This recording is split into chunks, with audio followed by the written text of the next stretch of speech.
So let's say you've got a video set up on your Squarespace website and you want to make it autoplay. So when someone scrolls past, you don't want them to miss it. You want it just to be playing there and then. And I'm going to show you a cool example of something that we've built literally this week for a client that showcases this in action.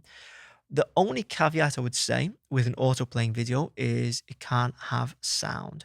So in fact, I wonder, it's definitely bad practice to have sound on it, but I will check whether, if you want to switch the sound on, whether you can do that. But what I'm going to do is just show you how to set it up, show you an example, and then send you on your way. So we'll go on our site here, and let's say we want to add in a video.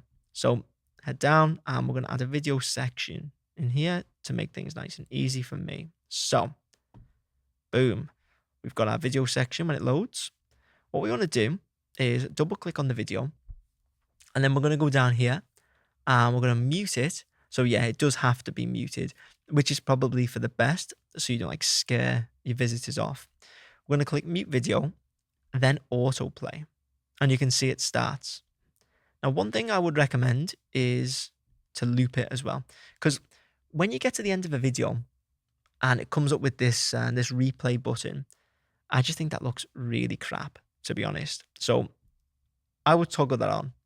And then if you want it to be more like of a decorative piece, I'd recommend turning all player controls off. So that way, let's just hit save. If someone is scrolling down, they'll still get the pointer event. So they click and it stops, but it becomes more like, I don't know, like styling as opposed to just a video block like dumped onto the page. And I'll show you a small example of this for a client that we have. And we did have the play pause in here. There we go. So it was auto playing, I promise. In fact, I'll refresh it just to prove it. We've got a thumbnail that basically waits for it to load up. But you can see we've got this autoplay down here. And then we've got an autoplay down here as well. You can click to pause. You can click all over the video if you want, but it doesn't have any player controls. They did want the play pause, which is fine. But usually I wouldn't recommend having that, to be honest. So you can see how in this one, it acts almost like a decorative feature. And by the way, if you want a sick site like this, just hit me up and I will build one for you.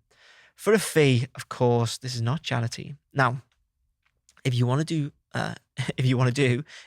put some controls on, then you can just double click and you've got two options. So player controls, you've got minimal, which shows the timeline upon hover. So let's just go in and then we'll come out here. When we hover, you can see it's got the timeline and it's got the play pause button in there. Or you can go the full hog.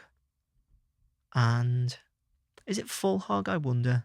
Anyway, you know what I'm trying to say. So click on all, hit save, hit exit, and then you've got the full shebang, which is this with the time.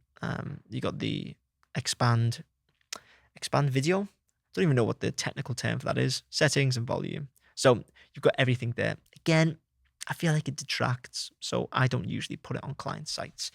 That said, that is how you make videos autoplay on Squarespace. If you found that useful, please make sure to leave a like and hit subscribe. If you want me, build your Squarespace website, cool ones like I've just shown you, then you can get in touch using the links in the description.